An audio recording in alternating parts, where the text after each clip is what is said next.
be like, all right, bro, well, my anger ain't gonna let me get there. Well, yeah, bro, there's a lot of dudes in prison who say the same thing. There's a lot of dudes dead who will probably say the same thing.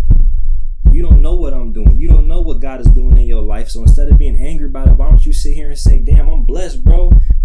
Do not be easily provoked in your spirit, for anger resides in the laps of fools.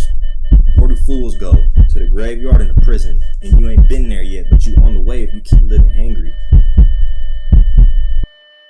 So look, bro, we're finna talk about anger. I know you already getting something bent up in your spirit because you're looking at how long the video is. It ain't that long, bro. By the time you go make a hot pocket and warm it up and you can't touch it because it's going to be hot and eat it, the video will be over. So go, fix you something to eat, put this on in the background and learn something, bro. There's a lot of things that kind of come into play when we're talking about working with God and growing and from day one, right? But if I was a dude day one, speaking to you how I wish somebody was speaking to me, bro, like about what I can do to start really getting closer to God, it would be working on anger, working on your temperament, working on your emotions, right? Like, bro, it's so easy to get us out of character. It could be anything, bro, to be honest, and that's the problem. But God warns us of what will happen and shows us in the Bible what's going to happen if we don't get control of that. And there's a lot of dudes who have already seen what that looks like, bro, right? Dudes get into it at the club, outside the club, gunshots go off. Somebody dies. You in the heat of the moment, you get so angry. You hit a dude, he drunk, he fall, hit his head on the sidewalk. Now you in jail doing murder. You know what I'm saying? It's crazy like how fast this can spiral out of control. Maybe it hasn't got to that extent, but it's also exhausting, bro. Bro, being angry is the most exhausting emotion that we have. Being angry is more exhausting than being stressed. Being angry is more exhausting than being nervous or anxious, bro. Like being angry stirs everything in your life and it spirals out of control. How come when you angry and you hit your head, then you stub your toe? How come when you angry and you having a bad day, you get in your car and your car don't start? How come when you angry and you going through something with your girl and you just want to go to McDonald's and grab something and you want to get something out the ice cream machine and the ice cream machine don't work? You know what I'm saying? It's like, bro, it spirals out of control. And God shows us, right, what happens when we allow our anger to be the root of everything in our lives. Ecclesiastes 7:9 says, do not be easily provoked in your spirit, for anger resides in the laps of fools. And I'll be honest, bro, that verse is one of the first verses I memorized like ever in my walk, because like it was something I had to revert back to over and over and over. I might say it 3-4 times in a day. I'm at the stoplight, somebody taking too long. I'm like, oh my God, bro, nobody in a rush to get home. Nobody you ain't late for a doctor's appointment or nothing. I'm getting angry talking about it. Just like, dang. But I'm like, go back to the verse. Do not be easily provoked in your spirit, for anger resides in the laps of fools. Now I'm sitting there and God's like, I told you, bro, why you getting so angry? Pump brakes, relax. If I can encourage you, that verse right there, tattoo that on your heart. Put it on a sticky note and put it in your car. Put it at your desk in your job. Put it on your mirror when you wake up in the morning. Do not be easily provoked in your spirit, for anger resides in the laps of fools. And the first place in the Bible that we see this play out to the fullest extent is in Genesis, in the beginning, when we see the very first murder take place. And you may be like, all right, bro, well, my anger ain't gonna let me get there. Well, yeah, bro, there's a lot of dudes in prison who say the same thing. There's a lot of dudes dead who will probably say the same thing. You just ain't been in a situation where your anger has taken you that far. Or by the grace of God, you have been angry to that point and nothing has happened to you. So you sitting here watching this video. But keep playing with it. Keep playing with it. And it's difficult, bro. I'm not saying it's easy. But it's something that you really need to get your grasp on, because this thing will allow us to grow closer to God if we nurture it, and it'll draw us further from him if we let it go. And the devil is chilling, laughing, having a ball. And that's not to say that sometimes we go through things in life, bro, that are difficult. Sometimes there's things in life that are so difficult, bro. Sometimes you're just angry. And that's okay. But you have to control it, right? Not let it have control over you. 2 things in life you can control, bro. Your attitude and your actions, okay? Something happens, you respond a certain kind of way. Your attitude may dictate that you can, you get angry in this situation or whatever the case is. And if that happens, chop it off there. But your actions may dictate you going and doing something you may regret or saying something you may regret. And we do this subconsciously, bro. If you in a circle with your homies and there's that dude in the circle that you don't like and he step on the new shoes, you ready to get down. If it's one of your homies, you know, from the sandbox and y'all cool, he step on your shoes, it's not even nothing. Hey, my bad, bro. Come on, man. Really? You gonna do me like that? It's all good. Whatever. Let the dude in your circle that you don't even like step on your new shoes, bro. You're not gonna have none of that. Okay, you at your grandma's house. You stub your toe. You ain't finna let that F-bomb drop, not in front of grandma. But you around the homies, you gonna let it go. Subconsciously, we make these kind of decisions all the time. But we need to understand how far this thing will take us if we don't get grips on us. So go to the beginning of the Bible, bro. Genesis 4, verse 2 through 8. The first time we see murder in the Bible. Verse 2. Later she gave birth to his brother Abel. And now Abel kept the flocks and Cain worked the soil. So here's the first thing, bro. Cain worked the soil and his brother is a shepherd of sheep. Now, bro, walking around, letting sheep do what they do versus like bent over, working the soil. They didn't have no tools back in the day. Like, bro, Cain has a tougher job. 100% he has a tougher job. So just based on that alone, you don't think he's going to be more angry? How, out of 2 jobs, bro, how many days out the year you think is going to be angry? Walking around with some sheep or being bent over in the sun working the ground?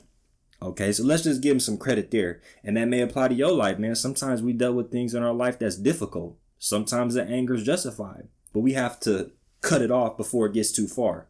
So watch this. Verse 3, in the course of time, Cain brought some of the fruits of the soil over as an offering to the Lord. And Abel also brought an offering, fat portions from some of the firstborn of his flock.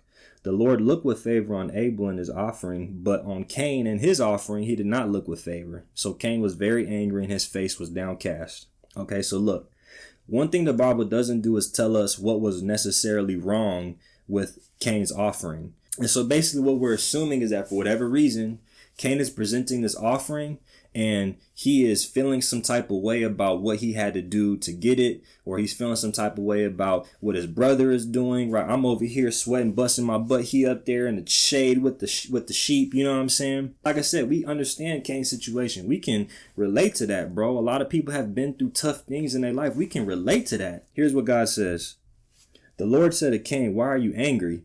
Why is your face downcast? If you do what is right, will you not be accepted? But if you do not do what is right, sin is crouching at your door and it desires to have you, but you must rule over it. The Lord tells Cain, why are you angry? Why is your face downcast? If you do what is right, will you not be accepted? Okay, so like I said, we're assuming here that it's just the way that Cain presented it out of anger. Maybe it was reluctancy. Maybe he was just like, here, bruh. Take it. Just laid it on the altar. Whatever, bro. Then went off and did something else. The Bible doesn't explain, but we can insinuate based on the way this whole thing plays out. Cain says, I had to bust my butt for this, and my brother up there chilling. You want this offering so bad? Here. And we do this in life, bro. We do this. I swear we do this. God is like, wants us to surrender everything, and we're like, man, I don't even want to hear that, man. Like, you want me to go to church? I'm just going to go to church. Whatever. I went to church, God. Here. I came, I went home. This is what you want me to do? Okay. You want me to pray? Okay, I pray. We'll pray before my food. Okay, amen. We can be justified in that, bro, because sometimes there's things in our life that we don't understand that have happened to us that is very difficult and it makes us angry. The problem is what Cain goes and do. And God warns him about it. If you do what is right, will you not be accepted? But if you do not do what is right, sin is crouching at your door. You're angry, bro. And it may be justified based on what you're going through. But know that sin is crouching at your door as you're angry in this moment. It could be over a parking spot. Sin is crouching at the door. You could be mad at your girl. Sin is crouching at the door. Let's keep it real, bro. Road rage incidents. You mad over a parking spot. You don't know what somebody want to do. You angry. You reaching for the gun over a parking spot. It's crazy. Throw your whole life away. Because in the moment, you got that much rage. You let a dude call you out in front of your girl. You ready to risk it all, bro. Ready to go to the sit down in the penitentiary because a dude call you out your name in front of your woman. That's crazy. Sin is crouching at the door. You angry about something that's not happening in your life, and that will lead you to go do something. When, as men, bro, a lot of times when we have issues at home with our girls, what we want to do? We want to run out. We want to go do something. When life ain't going right, or your girl getting on your nerves, what you want to do? I feel like stepping out. Sin crouching at the door, trying to peek in, trying to see how much you gonna let them in, right? What you gonna do? I feel like drinking. I feel like smoking. You angry? What you do? You call the homies. Man, what y'all doing? Come on, man, pull up. I'm tired, Keisha getting on my nerves, whatever. Let's roll. That's what we do, bro. And God says, be careful. Sin is crouching at your door, desires to have you, but you must rule over it. Bro, if you paint this picture as a living person, for the sake of just of making it clear to you, when you get angry, picture a hooded man like the Grim Reaper. And he just over there. And he's sitting there like this. Oh, boy, come on over here. Right? Just waiting. And he's going to set up everything for you to do it too. How come when you angry, everything look more enticing? The grass look greener over there. You don't even like to drink, but now you feel like drinking. You said you wasn't going to go to the club. Now you feel like going. It's crazy, bro. Like, it is so entwined in who we are that the anger strips us of everything that God gave us in an instant, bro. Being angry puts every single emotion aside, and it leads us from anger and frustration to rage, right? And when you rage as a man, that can take you down some rabbit holes, bro, that some of them you cannot get up out of.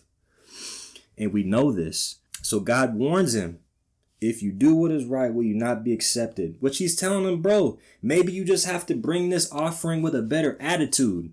Maybe you just have to go through life what you're dealing with a better attitude. You don't know what I'm doing. You don't know what God is doing in your life. So instead of being angry about it, why don't you sit here and say, damn, I'm blessed, bro. I'm watching this on a phone. Some people in other countries don't even have service. Don't even got a phone. You got shoes on your feet, the AC on, bro. You got food on your plate. You got clothes on your back. You got a roof over your head. If you watching this in your car, you sleeping in your car, you on a seat, bro. You in leather. You ain't on the street. Like, there's a lot to be blessed for, bro. And that said, it's easier said than done. Trust me, it's easier said than done. In the moment when you're angry, revert back to Ecclesiastes 7:9. Do not be easily provoked in your spirit, for anger resides in the laps of fools. Where do fools go? To the graveyard and the prison. And you ain't been there yet, but you on the way if you keep living angry. Get this thing in order. Why? Verse 8. Now Cain said to his brother Abel, let's go out to the field. While they were in the field, Cain attacked his brother Abel and killed him. You and I have maybe never got to that point, bro, but it may be on the way. We just don't know. You walking around so frustrated, and after COVID, man, everybody got so tense, and I feel like people walking around just waiting. You know, there's days, bro. There's days where I'm so angry in my spirit. I'm like, I wish somebody would try something today, bro. Like, y'all know, there's days where you so angry that you're like, bro, if anything happens to me today, I'm gonna lose it. If anything happens to me today, it's over, bro. I'm like, I wish somebody cut me off. I wish somebody say something to me at the grocery store. I wish my wife do something I don't want. It's childish, immature, bro. No control of your emotions. We grown men, too old to be dealing with that. You may be 18, 19. You're not a child, bro. You ain't in Pampers no more. Get control of your emotions. And it's easier said than done. I'm not trying to sit and act like I got it figured out. I got angry filming this video because it wasn't working. I'm getting frustrated. I'm about to film a video about being angry. I'm angry pushing record. This thing is difficult, bro. But I'm being honest. This area of our lives, if we can get grips on this, we will give more opportunities for God to work. But that emotion, bro, is one emotion that leads us further and further and further and further away from God and deeper into sin. So get it under control, man. That verse, Ecclesiastes 7:9, tattoo it on your heart, tattoo it on your mind, and take one day at a time, bro. If you get angry today, just don't let it jack up your whole day, right? If you get angry, and let it only take up an hour, bro. Figure out things in your life. If you get angry, maybe you need to go outside. Maybe you need to take some time to yourself. Figure out things, because sin is out the door. Sin is crouching at the door, sitting there waiting on you. Come on over here, bro. Doing everything that it can to see how far it can get you down that hole.